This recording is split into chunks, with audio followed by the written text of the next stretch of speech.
Alors, bonjour à tous et bienvenue dans cette nouvelle vidéo qui va être la première vidéo d'une série sur les suites numériques. Et donc la première question à se poser, assez logiquement, c'est qu'est-ce que c'est une suite numérique? Euh, et donc les suites déjà, eh bien, ce sont des objets mathématiques qui vont associer à des entiers naturels certaines valeurs ou certains objets un peu à la manière des fonctions, sauf que pour les suites, on partira forcément de valeurs entières.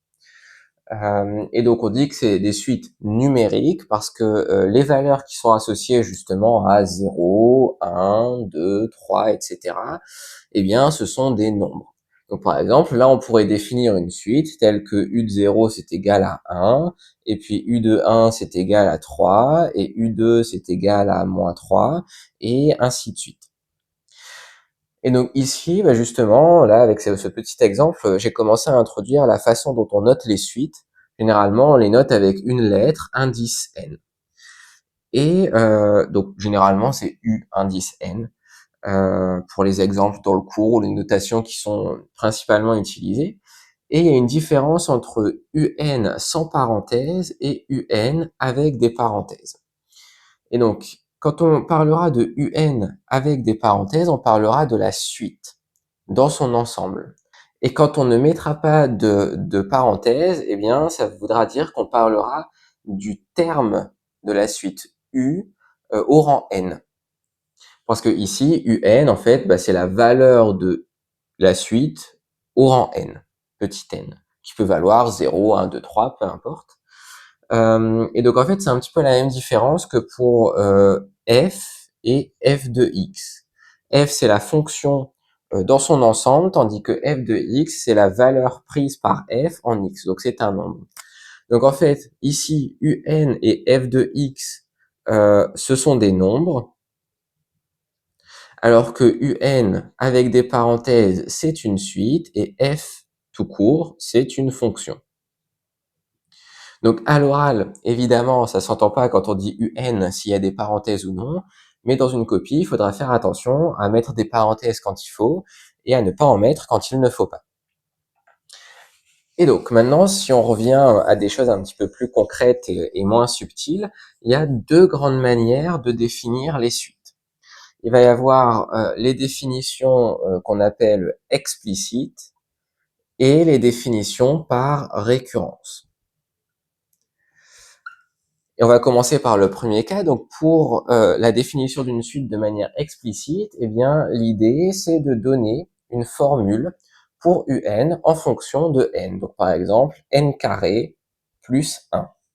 Et avec ce genre de définition, on a directement une formule pour le terme de rang n et n. Donc, entre le terme et le rang. Par récurrence, l'idée, ça va être de donner une relation entre des termes consécutifs de la suite. Par exemple, un plus 1 est égal à 2un moins un carré.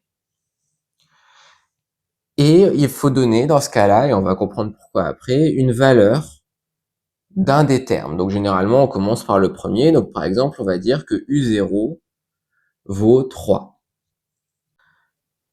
Et donc généralement, c'est toujours plus pratique d'avoir la forme explicite pour différentes raisons.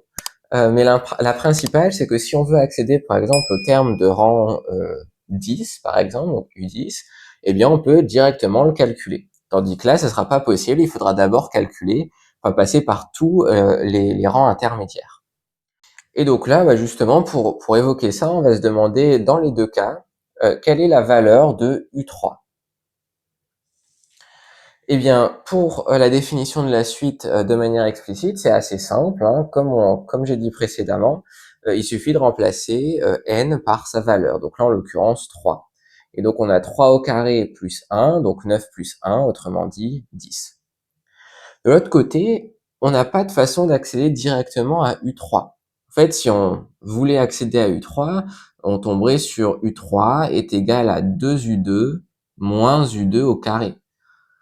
Là, quand on remplace n par 2 dans cette formule.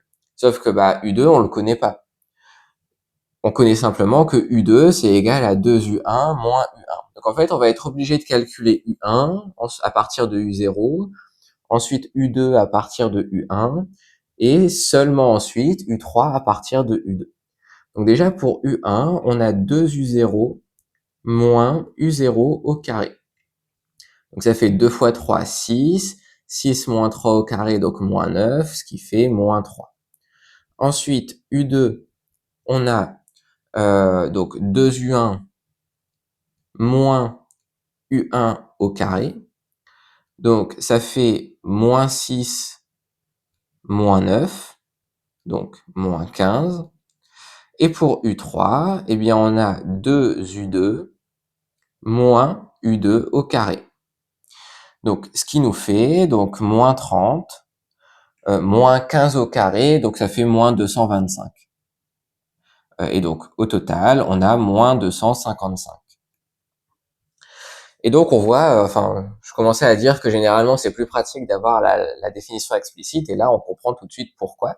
Parce que pour arriver à U3, eh bien ça demande beaucoup plus de travail dans le cas de droite, donc par récurrence, comparé au cas de gauche de manière explicite. Et d'ailleurs, hein, dans les exercices, généralement, on part d'une suite où on a une relation entre différents termes de la suite, et l'objectif des exercices, dans la majorité des cas, c'est de trouver l'expression explicite de la suite. Mais donc ça, on verra dans des vidéos ultérieures comment justement on peut faire ce genre de choses.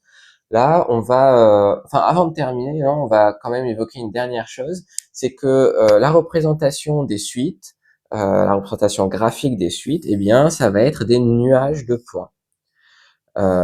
Parce que forcément, comme elles sont définies seulement pour, on peut calculer des valeurs seulement pour les antinaturels ou un sous-ensemble des antinaturels, eh bien, on va récupérer un nuage de points et non pas une courbe comme pour les fonctions.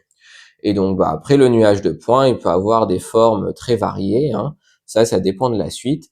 Mais voilà, il faut garder en tête que la représentation graphique d'une suite, c'est un nuage de points.